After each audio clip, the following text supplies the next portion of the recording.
that period, that event, your reaction, how you pulled us into the visit. So I'm gonna say that we actually started on this journey prior to that town hall. Absolutely. We started on this journey prior to Ahmaud Arbery. We prior to George Floyd. We actually started and we're thinking about this since October 2019. Okay. Anybody know what was significant that happened in October 2019? Nobody. That's okay. But some people probably weren't even here.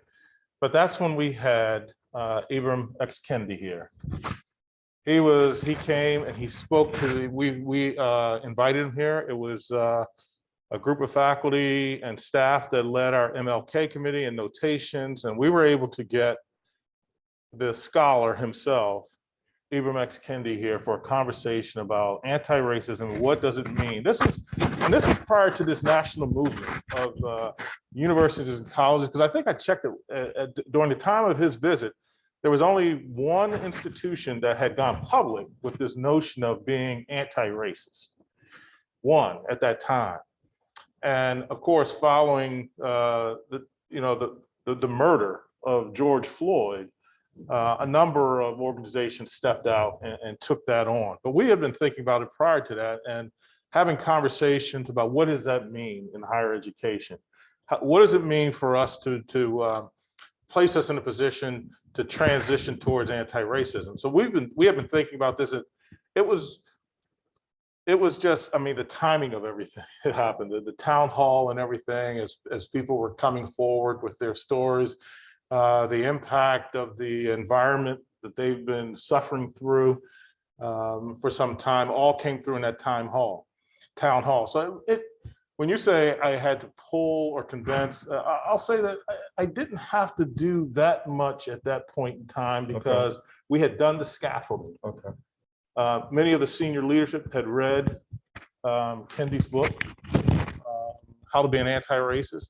We had a president that fully embraced this idea of disrupting racism at its core as a systemic approach, as opposed to at the individual level. He got it, he understood it. And so it wasn't that difficult to have those conversations at that time because we had done the scaffolding to create the environment where we could quickly transition to this commitment from this institution to becoming actively anti-racist and what all that meant in coming with that. And I guess it was that town hall again is where the first time I saw someone from executive leadership at this institution publicly say, we need to be an anti-racist institution. Sure. Yeah. So it was important. I felt that I got out there and made that declaration on behalf of the institute, but I felt comfortable doing it again, putting myself out there, saying that on behalf of the member. Remember, I'm advocating on behalf of Lehigh University as well, because I had already had the conversations and done the scaffolding where I felt the confidence where I could step out there and make that statement. So and we're looking again at the past, and one of the refrains that I hear it less and less, but you still hear it, is nothing has changed. Yeah. Especially from students. I hear that nothing has changed. Sure.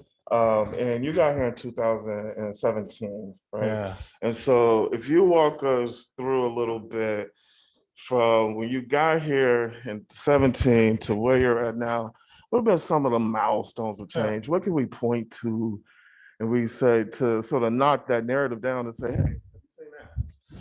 Yeah, I'm going to speak to that, but I'm not going to try to challenge the narrative. Okay. Only because everybody gets to own their experience, right? I can't force that on anybody. They have to feel it. So for them, they may feel like nothing has changed. It might be because of the environments where they come from, the things that they experience. Now they've come to an institution where they expect better from this institution, and they still experience some of those things. So for them, those are probably their reality. So I'm not going to try and challenge it, but I will talk about what I've seen as far as the institution's commitment to diversity, inclusion, equity, social justice, racism, all of those things. And it really does start with the hiring of the Vice President for Equity and Community. That's pretty big. This is something that Lehigh has never done in its past. Remember, Lehigh this is the place where the Clary Act was formed. There was Beneath the Rug. There was the Emoji House incident. There were so much things here that occurred that signaled that we really did need some sort of codified strategic process to address our environment, to change, because the path we were on, I would say, could have been somewhat destructive in that we were dealing with individual behaviors within our institution, but we weren't addressing the system that allowed for those behaviors to continue and to manifest. We weren't dealing with those types of things. So it was important to bring on, just like you would bring on a CFO to look after your financial status, your social capital as well is very important as well. So that was huge in my estimation. Absolutely. I was an office of one, okay? But within just the first year, we were able to organize and put together an infrastructure of support that was not just student facing, but it was supporting our workforce, our faculty and staff, as well as our student body as well. And that came from a reorganization of internal assets, like the Center for Gender Equity, which was the Women's Center, our Pride Center, our Office of Multicultural Affairs. We added a new center, Student Access and Success, so that all of Lehigh was available to all who attended. As people came here, we wanted to make sure that they were able to participate in high impact experiences. It's the reason why you seek out a top 50 institution in the first place, of the high impact experiences. So we wanted to make sure everybody could participate in that. We brought on a multicultural community liaison to really work with our Allentown, Bethlehem, East End communities and in collaboration and partnership with them. So that was huge, building that infrastructure. And then as we built those infrastructure, we began to message and communicate about our priorities. We went on $1 billion campaign. Before I got here, they were already planning this $1 billion campaign, but a big change to that campaign was the focus on equity, inclusion, access. Over $500 million was to support those efforts. And we're achieving that. That's in scholarship money, but not just in scholarship money or grants that we're able to give out, but also in access to some of these high impact experiences. We've been able to send students that never would have had the opportunity before to do things like study abroad, take internships, summer internships. We're able to do wage replacement programs for students that want to take advantage of these things. So much has changed in that arena as well. And then I'll say, if you look at some of the practices, policies, and procedures that we've been addressing here in this period. Never before, we've seen changes in our admissions practices and processes, big changes.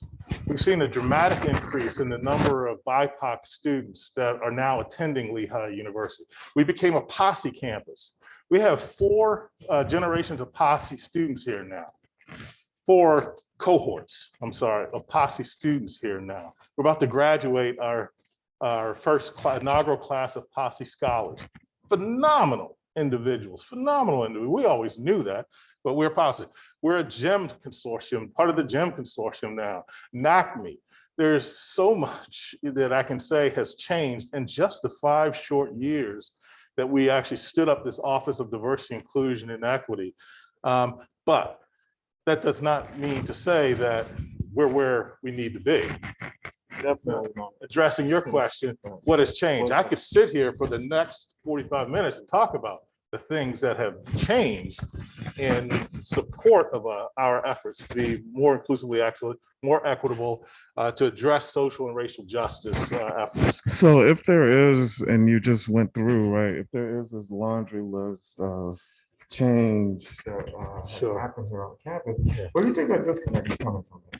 Why do you feel, why do you think there are folks who, where it hasn't trickled down, that folks aren't feeling it? Well, there's communication difficulties.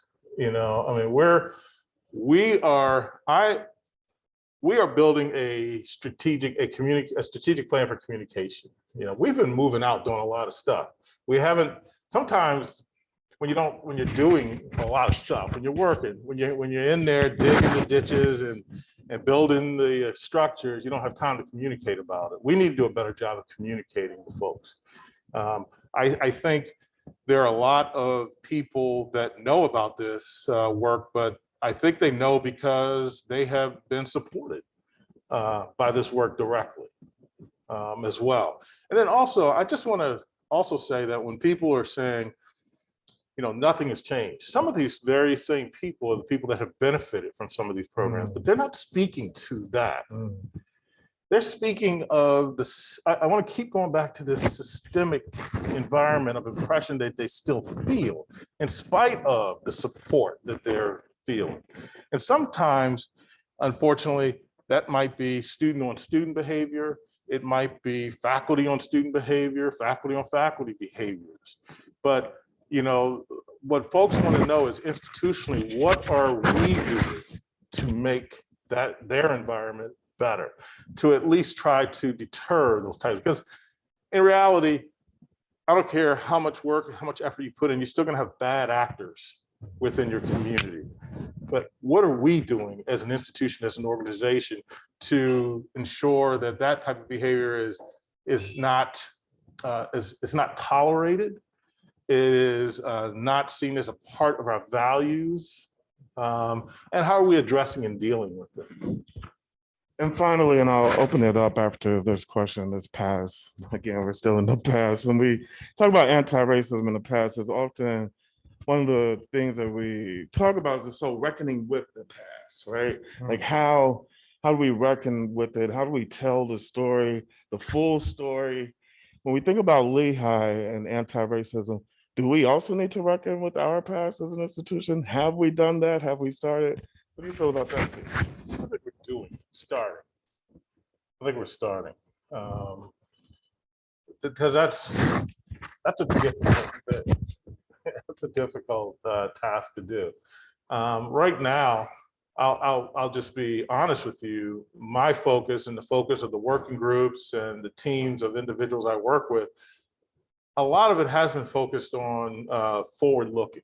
Where do we need to go? What do we need to get to? But while we're doing it, where we're going to get to, where we need to get to, we at times have to address where we came from. And so we're doing some of this internally and in some of the internal work. But, and I understand the need for this is what we're being asked to do is what's something I believe we're going to have to do at some point, and that is to publicly discuss where we've been and the things that we have been working to overcome here as well.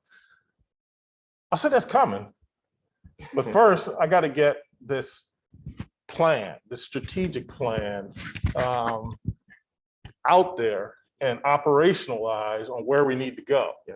And we're going to talk a little bit about that strategic plan as Sure. we head into the current, but I do want to turn it over to folks in remote land and here in person to see if anybody has any questions regarding anti-racism at Lehigh in the past. Any past questions, folks? If people think of questions, I will just say that I will do my best to answer those questions. If you ask about specific events, I may have to get back to you because I understand, I probably learned about some of these events the way many of us have is through research and reading about them. So I'll do my best though. Oh, good. We have a question in the room. Yeah, thank you. So I really appreciate all of the systemic changes and helping that has been happening to support and uplift multicultural students on campus who are benefiting from the anti-racism systemic approach. I feel like in the past though, what has been really difficult for a lot of students is when very difficult things happen, like student to student or faculty to student happen, there's so much like burden on the student themselves to keep themselves afloat. And I can speak to like things that have happened where like I've seen things happen and like I just know how much it affects me, even though it's not even directed towards my community, like just like in sympathy of like other communities. So I guess like looking at the past and looking at how, you know, grateful we are for the systemic like, you know, changes and Yeah. helping that's happening, like how can we make sure that it like in the now that when things happen and that like students are very upset that things are happening, like how can we make sure that like these students are getting the help and resources that they need so that they can like stay afloat? Because sometimes like it's really hard, and then like what are you supposed to do when something racist happened to you and then you still have to go to class the next day, or like you still have to do your homework? So like how can we kind of like, I guess like what kind of support is there being thought of in that like realm, in that approach? Yeah, I appreciate the question. When I know when our office becomes aware of incidents that occur, we do try to reach out to what I will call, for lack of any better term, the victim, if you will. We try to reach out to the victim and try to ensure that they are getting and receiving the support and help that they need. That's our first priority. But then I know that there are a community of folks that are impacted, have secondary impact from the event itself. And what we try to do is we do try to set up forums for people to come to and make counseling services available. And as you know, we're short-staffed in our counseling, but during these difficult times, we do try to give priority to those who are feeling the effects of a difficult environment. Then we also try to set up forums, maybe a conversation in the M room, or led by, we've had recent conversations led by some of our faculty members to discuss some of the issues, like some of the anti-Asian hate crimes. So people are able to come and to voice their concern, be heard, but also in a cathartic way as well, to help them start that healing process.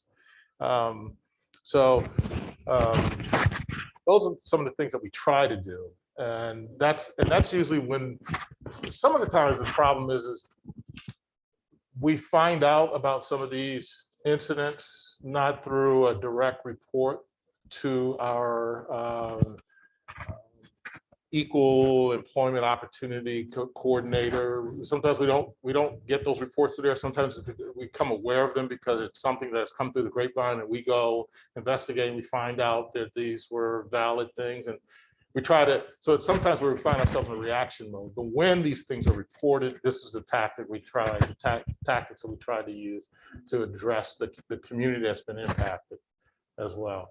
And we've also had speakers come here to hold a forum so that people can speak, have a public forum to address their concerns as well. I like that question because it does transition us sort of into the present and gives us to another thing I want to talk to you about, because I have talked to students, staff, and faculty here around sort of these incidents and when they happen and the incident reporting, right? And what I've come to understand is that incidents have happened on this campus, and I don't know what the percentage is, but a good number of them go unreported. They don't go through sort of the formal incident reporting process, right? And you've got that incident form on the website that they can actually fill out. And talking, especially with some students, about, well, why don't you use the form, right? Like, why don't you report some of these incidents so we can know and we can react? One of the themes that comes back is the lack of transparency. Like, once I press submit, I don't know what's going to happen. What is the process? I have no clue. Can you help demystify? Yeah, if we fill out the form, what will happen? Yeah, so usually when there is a complaint, well, I'll say when there's a complaint, not usually, when there's a complaint, there is an investigation that contacts the person who the complainant to get their and to get their narrative, if you will, on their experience and what just occurred. And then we do a full investigation. And the level of investigation is dependent on the incident itself. A number of these incidents aren't criminal in nature. They're not criminal yet. They should be, but they're not criminal in nature. So some of these are investigated by our office, our equal opportunity coordinator there. And again, and some of them are investigated by our student affairs professionals as well, because they may be a student conduct issue as well. But when they rise to the level of criminal, like many of you around here, when the one young man, I won't say his name, but the one young man who was being poisoned, turned out was being poisoned by his roommate. Of course, this quickly turned into a criminal investigation as we got deeper into it, and it's turned over to law enforcement. Even when it's not criminal, I'll say that, you know, we have a fantastic chief of police and LUPD that works side by side and closely with our student conduct, because they may do an investigation, determine it's not criminal, and turn that investigation over to, turn their investigation report over to student conduct as it may be a student conduct issue to be addressed. So everything's investigated. Now, sometimes the problem is people want to know all that's happening, and sometimes because of certain Privacy Act, FERPA, all kinds of different things, we can't release certain things. So sometimes we will report back things in general. There's a general report back. And I know that's not satisfying to a lot of community members. Yeah, I know, but you know, we don't want to, we can't violate people's privacy on some of these matters as well. Sometimes these incidents, to be quite frank, as we do the investigation, there is no specific perpetrator that we can identify. And a lot of times there's people that have been harmed, but we can't, it doesn't lead to who specifically did something. So sometimes you're not, there's nothing really to report other than we go through, and sometimes we put out these statements about the actions we took, but again, not satisfying because folks want to know, well, that's not justice. You know? Well, you know, and I get the confidentiality piece too to some of these folks, these incidents and the investigations, but you know, I think of sort of the Emory University model, right, where you can literally go online and see the different incidents that have occurred on their campus. Sure. And where they're at in the process. Sure. Right? And so that level of public transparency that says, hey, you know, we're at least willing to communicate out what we're doing with. Yeah. Do you think we'll ever get? Yes. No, absolutely. No, actually, absolutely. That's what we want to get to. If you know, there is a, what's the, oh man, just left my head just that quick as you were talking. The act that deals with fraternity behavior, the young man who and his family advocated for the, where we have to report all incidents within fraternity, like these hazing incidents and things like that. We're thinking of doing something similar like that with bias incidents, and having a site where folks can see these and see them posted, where they occurred and things like that. Okay. So it's coming. Is that what we're hearing? We'll see. It's like I said, it's planning, but you know, you have to. I don't want to get out ahead because this has not gone through any legal review or anything like that. But absolutely, I'm speaking personally. I said absolutely. I think that is something that we can do, and that is something that we are looking at. How do we, even if they're like ABC kind of case studies that we're publishing, where we're able to make sure strip down any identifying information, but so that the community can be aware of these incidents, how they've occurred, where they've occurred as well.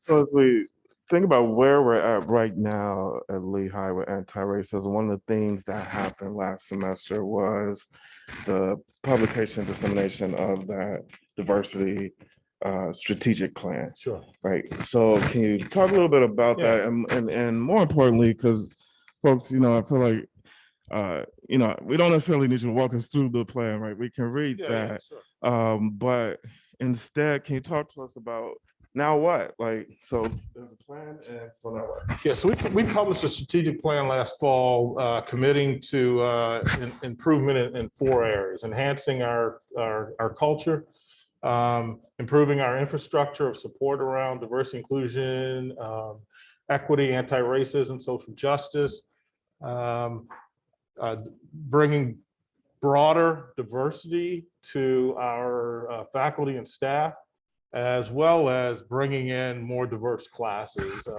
providing access to Lehigh University to historically underrepresented communities, expanding that access. So those 4 areas were the focus. And so those principles or those priorities or those goals have been published and codified. They've been endorsed by our board of trustees. And like you said, you can read all about it, it's published. And good question, so now what?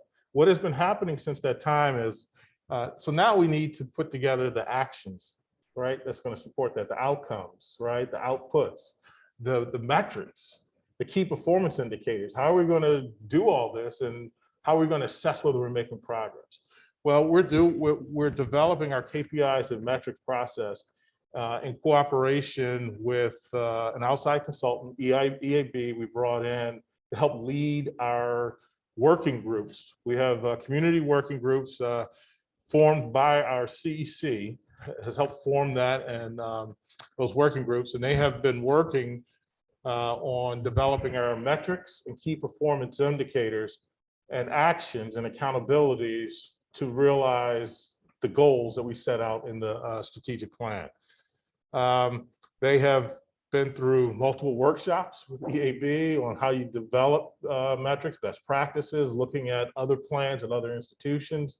And we have now a list from our CEC working groups that is being scrubbed, if you will, and finalized, working again with our consultants and our senior leadership. And we expect to have that list of key performance indicators ready to publish prior to spring break.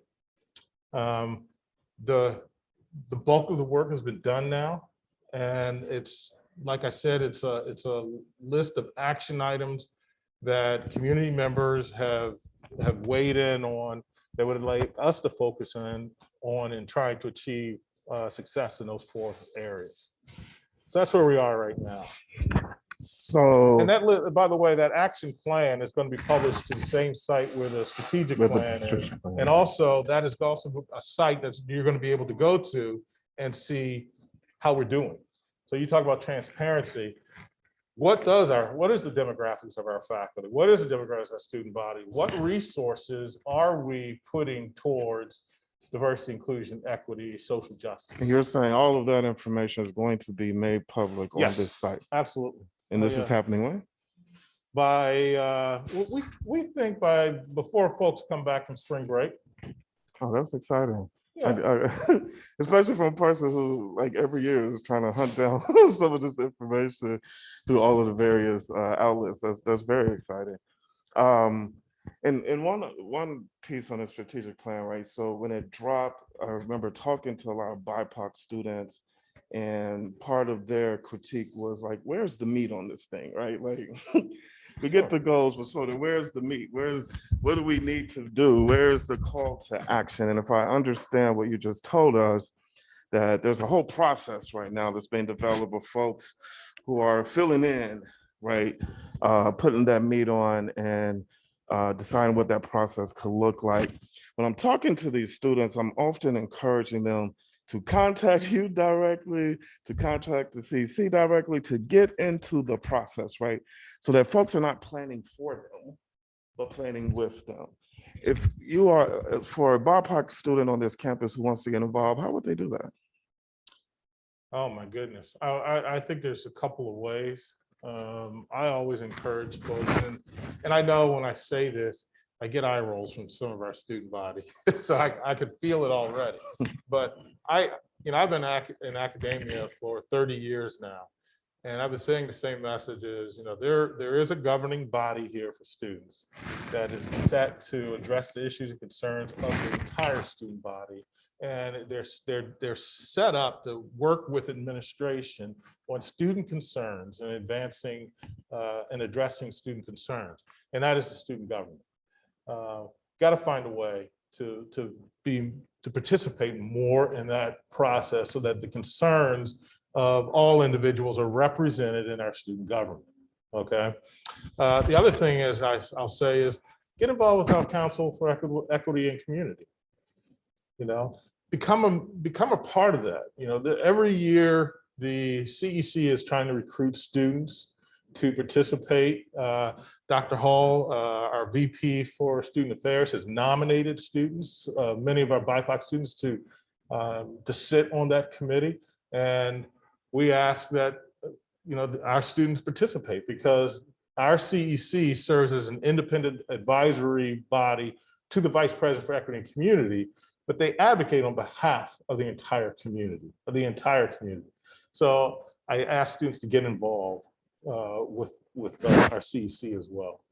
Okay, and then finally, as we look at where we're presently at, Professor Outing, I know we're not done, so it's not the end of the semester when we talk about, or the end of the academic year, if you will, when we talk about anti-racism at Lehigh, but if you had to grade us, what's the grade?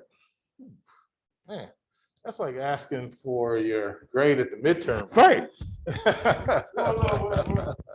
What it looks like on the progress, where are we at? And you talked a little bit about some of these, offices, admissions, and other places, the student affairs are still that are doing this work. But give us a grade. Where are we at? If you had to grade anti-racism here at Lehigh, Professor Outing, where would it be? That's tough. It is. Seriously, that's a really tough question, because see, this is something we've just started. We did. We really just started on this, and man, geez, if you ever took my class, I'm a pretty tough grader.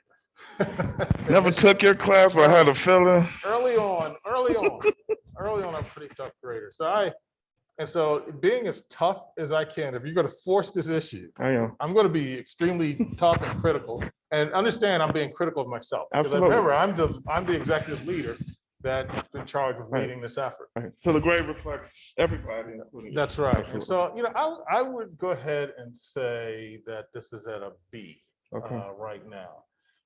B, because, well, I get there because I think there's comprehension. I think there's understanding, there's demonstrated awareness and engagement in this. However, we're still trying to work through some of the impediments to getting to where we need to go. If it weren't for the amount of time and energy that we're spending to push through a lot of the impediments, I would say we were actually on that A track because of the work that we are working towards. And let me give some examples. Okay. And I'm going to call out Chief Schiffer here, for example. The work we're doing with LUPD, that is a indicator that we're moving in the right in the right direction. We just conducted a review of LUPD practices, policies, and procedures that our chief of police and the applied police department was very cooperative on, that you led, along with Professor Helena Oakes, looking at our practice policy with critical recommendations on how we can do better. That's a sign of progress.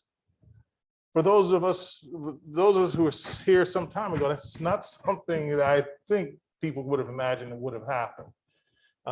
And to see the change in the police force and the practices, the more community policing, and hear a chief of police talk about this need to bring in non-law enforcement personnel to respond when seen to things. That's progress. I'm going to talk about the critical conversations we're having around here that have become institutionalized. I also want to talk about this endorsement, this commitment from our board of trustees in support of us becoming more diverse, more inclusively excellent, and this signing by the president and the chair of the board of trustees to becoming a more actively anti-racist institution. The College of Health and the type of work that they're focusing on and on, the number of centers that are here that are focused on social justice, racial justice, the number of faculty members that are involved in this work, the co-curricular activities, the experiences that we're able to have now, all of that is adding to this B I'm talking about here. And then I'll say, I assess this at a B also based on the external perception of Lehigh. So not just who we think we're becoming, but how others see us. So we just had something happen that was significant here that I don't know if folks paid much attention to it or not, but we got this $2.5 million gift from this non-alumni to stand up some sort of institute to address racial injustice and to focus on policy as a part of its core, to collaborate with community members. This was a person who he's not a Lehigh alum, but had been watching because of the work of Kendi that he was aware of and wondering if we could do something similar to what Kendi did at American University and now at Boston University. Is that something we could do in the Lehigh Valley? And he saw Lehigh and the work from, this isn't the work from my office, this isn't the work from OMA, this is the work from the entire institution and what we've been communicating and we've been investing in, saying, you know what, this is where I'm willing to put my money, and that I'm betting money that this institution help lead in this area. So based on that, I say I want to stay in the present for a little bit, but I do want to turn it back over to the community for a minute or two and see if folks both in the room or online have any questions as we talk about where we're at presently with anti-racism here at Lehigh. I'm a little shocked, folks, because I've been doing this in the room for a while, right? And y'all are too damn quiet. they're afraid I might start talking again. They said, man, he asked him a question, he's going to talk some more.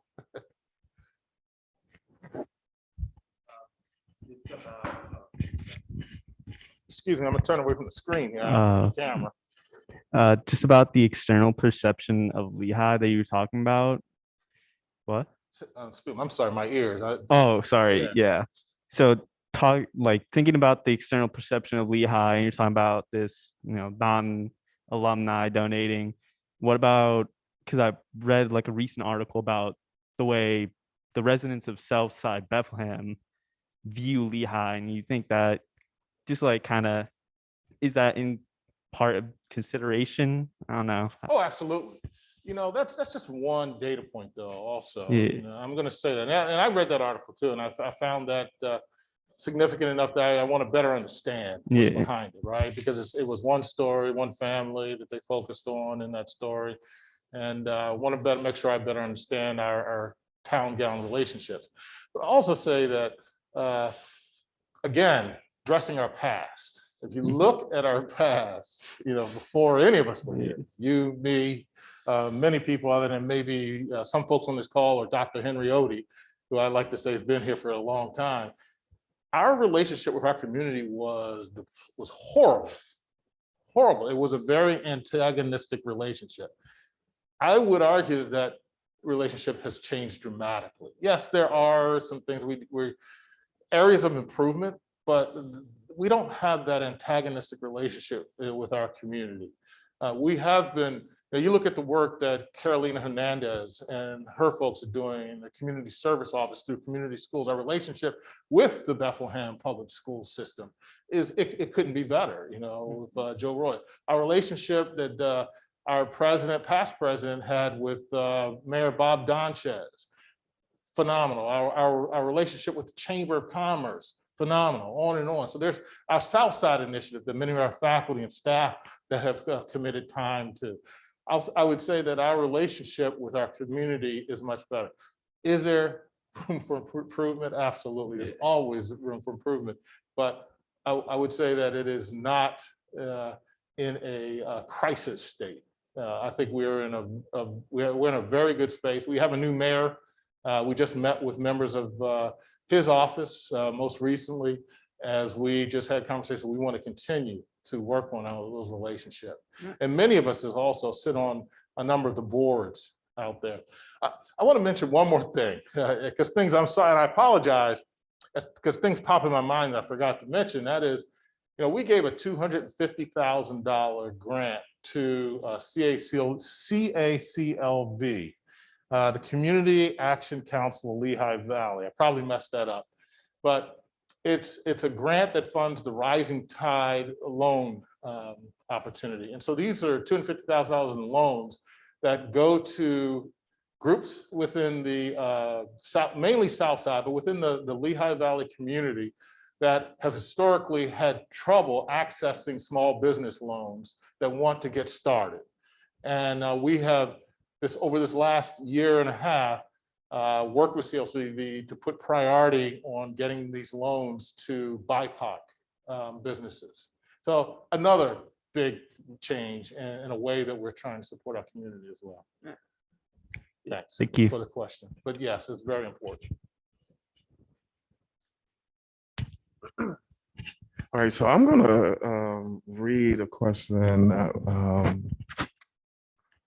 came through the chat, and this person says, so stay with me a little bit, just a little long, but this person says, I've heard from some folks on campus about concerns that they have had with the new public safety division is an expansion of police powers. I've been involved in the LUPD review committee. I know that that was not our goal. Can you share with us any information about the public safety division that may address some of the concerns about the potential for expansion of police powers? I can't. I'm not being flip or anything. I really can't. And I don't have anything to really discuss on that. And I don't see my. Yeah, I think. Oh, Jason's right there. Yeah, I didn't know if Chief, you wanted to address that. I'm not trying to put you on the spot or pull you into this, but I really don't have an answer for you. I think, and Jason, I'll allow you to jump in 1 minute. I think the ethos of the question is around the fact that, so we got communication that there was a new move, and now there is a Department of Public Safety or Division of Public Safety that's now sitting under the chief. And for some folks, it seemed like, you talked about some of the interventions, and I know on the committee, we're recommending a smaller police footprint, if you will, here at Lehigh. And for some folks, that seemed like a much larger footprint. And I guess that's to be responded to. Is it a much larger police footprint?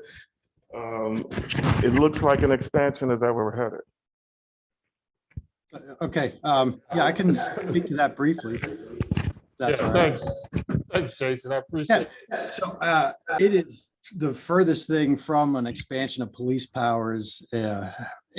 What it did is consolidate several different areas on campus that had the charge of providing a safe environment. Environmental health and safety is one area, life safety, which is largely in charge of like fire safety, whether it's equipment and fire drills and things like that. So that those fall under that area, as well as our LUEMS volunteer group, our operations group, which is the police and our security guards, and then also the IDEAL office, which is identification, electronic access, and locksmiths.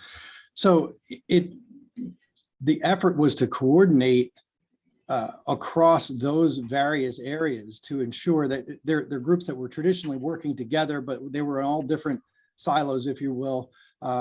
So it allows us to, work together to provide the safest environment on campus possible.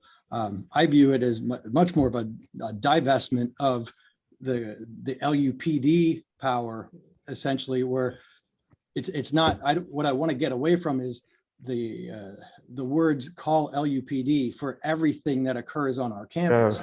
And Amen. rather you're contacting campus safety, and then the proper areas will be sent to address whatever issues might arise. But it is not at all an expansion of police powers. And Jason, thank you for that, because I understand your answer to be not an expansion, I guess a consolidation of resources, right, and the coordination of resources. Right. Okay. We're definitely looking at expanding the non-armed, unsworn efforts of security guards, and we're exploring the use of students for security efforts on campus, pushing down and having a much less threatening approach to providing security on campus. So I just botched that up trying to so thanks, Jason. And so there's definitely, I want to move away from just being LUPD specific, right? And as we again think about anti-racism here on this campus, you gave us a B as a tough grader. One of the challenges I think we definitely have here is the diversity, especially when we look at faculty here at Lehigh. So can you tell us then, with a B in that, I don't know if that B would apply to diversity of faculty here on this campus, but how do we go about addressing that? Because that's something that is talked about often. And I know I've been in plenty of meetings myself with very interesting summarizations or perceptions when we get to that topic. Oftentimes I feel like we don't have answers. Yeah. So you got to be intentional about this, and you have to be persistent, and it has to be continuous. So what can happen is we can't have these efforts in year one, make some progress, and then not do anything for the next couple of years and expect some sort of sustainment in those improvements or enhancements. And speaking specifically of the diversity of our faculty, and I think that's what we've been seeing up to some point. And I realize time is getting short, so I'm just going to simply say that there are, if you look at the College of Engineering, if you look at the College of Business, if you look at the College of Health, if you look at the College of Education and College of Arts and Science, there are specific efforts right now to bring on board a more BIPOC individuals and to join our faculty ranks. And we're already seeing some improvements in that area. We've got a ways to go because we are on the ground floor. I mean, we're talking about we had colleges with no Black people in it, for example. But you can't say that now. There is no college that doesn't have BIPOC individuals now. But okay, that's the base. We got to continue to build and improve. And that comes from a commitment from our deans, through our provost and our president as well. And our provost is laser focused on not just attracting and hiring, but how do we retain these faculty of color as well. Yeah, just a couple minutes. I have two more things. Sure. So there are a lot of efforts happening on this campus, a lot of activities when we talk about anti-racism, when we talk about having a campus that's more welcoming and nurturing to everybody. Yeah. In your opinion, if there was one thing that all of us needed to focus on, if we should all be single-minded about, what would that thing be?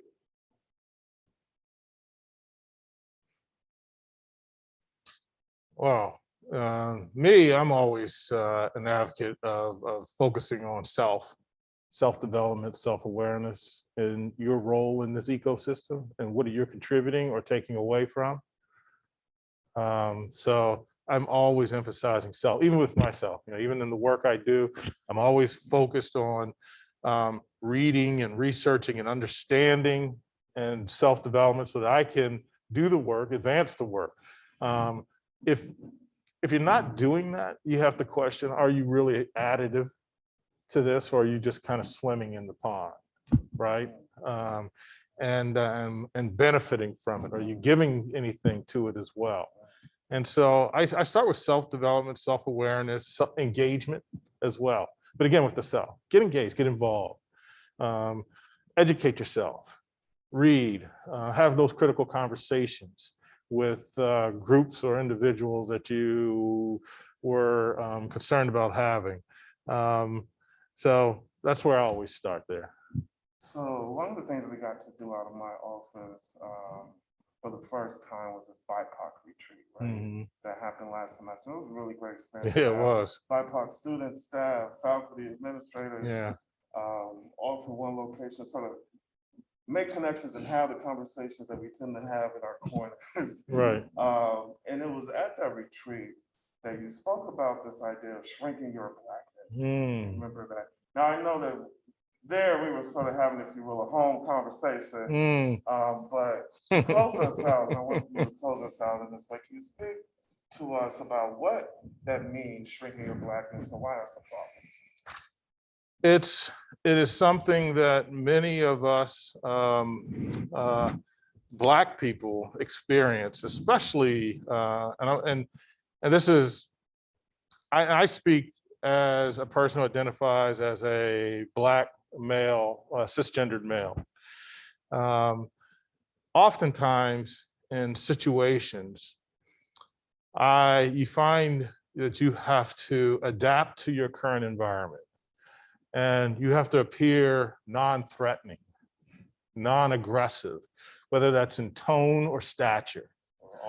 And so this phrase was actually coined by Mary Tobin. She's an editorialist. Got to know Mary during my times at West Point. She's a West Point graduate, as a matter of fact. And she wrote this article about what it means to have to shrink your blackness. When I read it, I was just like, oh, that's exactly what I find myself doing. You know, you have to, you're constantly conscious of your blackness when you're in certain situations, especially when you're one of only one or two in particular environments.